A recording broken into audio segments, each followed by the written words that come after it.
Se você é aquela mulher que quando tá menstruada não pode sair de casa, não pode usar roupa branca, precisa usar absorvente noturno ou às vezes até fralda, é com você que eu quero falar hoje. O fluxo intenso é sempre um sintoma assim de desequilíbrio hormonal e infelizmente muitas de nós mulheres não sabemos disso e acabamos criando uma relação de muito ódio com a menstruação. Mas eu quero te mostrar que bloquear a sua menstruação não é o melhor caminho e que tem sim alternativas. Primeiro vamos começar definindo o que é um fluxo intenso. Então, vai ser o volume acima de 80 ml ao longo da menstruação. A gente considera um volume 30 e 80 ml um volume saudável ao longo de todos os dias da menstruação. Um volume abaixo disso é um sinal de alerta e um volume acima disso é um sinal de alerta. Se você usa copinho menstrual, fica mais fácil de você monitorar essa quantidade de sangue. Mas se você usa absorvente externo ou interno, saiba que cada absorvente geralmente comporta cerca de 5 ml e alguns absorventes maiores, absorventes noturnos, às vezes chegam a comportar até 10 ml dele cheio. Então, se você precisa trocar o seu absorvente 3 vezes no dia, não porque você está se sentindo desconfortável com o cheiro nem nada, mas porque ele está realmente encharcado, indica ali que você está eliminando cerca de 30 ml de sangue por dia. Então isso já é um parâmetro para você ter noção de quanto de sangue você está perdendo. Vale a gente entender os princípios por trás da menstruação, como acontece a menstruação. Então, a menstruação é consequência de uma descamação do endométrio, que é o tecido que cobre o nosso útero por dentro. E o que define o crescimento desse tecido, a espessura desse endométrio, é principalmente o hormônio chamado estrógeno. Quanto mais estrógeno a gente tem, maior estímulo para construção desse endométrio. Então, de uma forma ou de outra, o fluxo intenso sempre vai estar ligado com algum aspecto da parte do equilíbrio do estrógeno. Por outro lado, a gente tem o outro hormônio, que é a progesterona, que vai conter um pouco esse crescimento e vai deixar esse tecido mais fofinho, mais espesso. Mas quem faz realmente a adição ali, vamos pensar, de cimento e de tijolo, que constrói mais esse endométrio, é o estrógeno. Existem outros fatores envolvidos que podem aumentar o fluxo, como a ocorrência de mioma, como a ocorrência de endometriose, hipotireoidismo clínico, subclínico ou celular também vai afetar esse sangramento mais intenso, mas em todos os casos, todos os caminhos levam a Roma, que é um desequilíbrio do estrógeno, principalmente entre estrógeno e progesterona, ou um estrógeno mais inflamatório.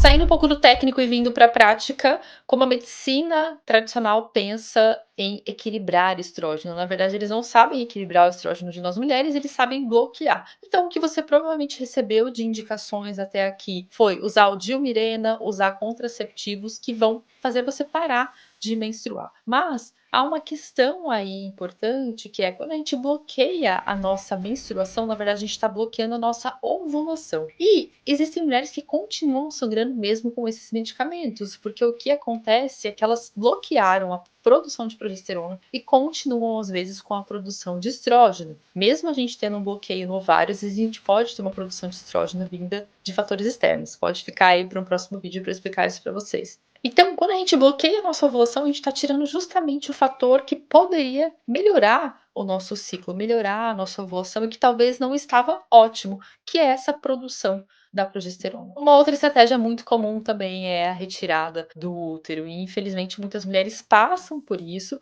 A questão de retirar o útero, além de às vezes não ser uma alternativa para quem ainda quer ter filho, é que sim pode afetar de certa forma a oxigenação, a circulação de nutrientes para os ovários, e isso não deixar eles em estado ótimo, acelerar também a sua perda da produção hormonal. Mas quero te mostrar aqui algumas mulheres que estavam passando pelo mesmo que você, que estavam perdendo muito sangue, que ficavam de cama, que não conseguiam fazer nada enquanto estavam menstruadas, e elas conseguiram mudar. Por isso eu fielmente acredito que você também consegue. Elas estavam em diferentes situações. Então a gente tem, por exemplo, a Maria, que tem endometriose, ficava 10 dias de cama, contando ali período pré-menstrual e menstrual. Então envolvia cólica, envolvia sangramento intenso. E olha só, uma vez ela me escreveu falando que ela estava fazendo uma escalada, ela mora na Austrália, enquanto estava menstruada.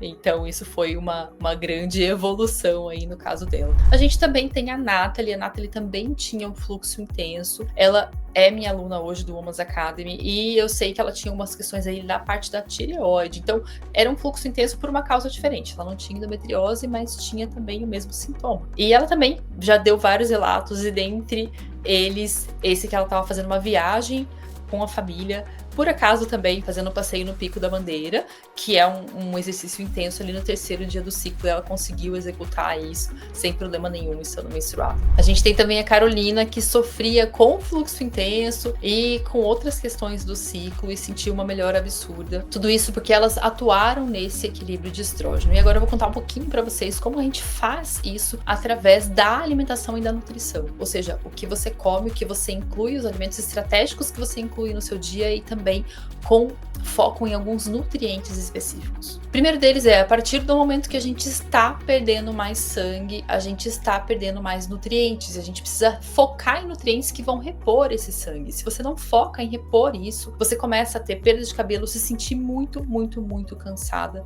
E, por mais bizarro que pareça, essa perda de nutrientes vai causar alterações hormonais que vão piorar ainda mais a sua perda de sangue, ou seja, vira uma bola de neve. A gente tá falando aqui sim de ferro, mas estamos falando também de outros nutrientes que precisam trabalhar junto com o ferro. Vitamina A, zinco, cobre, eletrólitos como potássio. A gente precisa reconstituir esse sangue. Muitas mulheres acabam pensando só na reposição de ferro, às vezes o intestino não tá bom e não conseguem absorver muito bem, e às vezes não é só o ferro que vai fazer toda a diferença, mas a gente trabalhar com um conjunto de nutrientes. Inclusive, aqui no canal tem um vídeo sobre ferro, eu recomendo que você assista, mas se você quer orientações ainda mais específicas de receitas que eu uso para reconstituir o sangue, de alimentos, de suplementos que eu indico, você pode encontrar esse material lá no Ciclo Leve, onde você vai receber um guia de alívio rápido, um material bem direcionado para o sintoma que você está passando hoje, assim como o checklist da leveza, onde você vai ter acesso a toda a parte de suplementação que pode ser interessante para ti.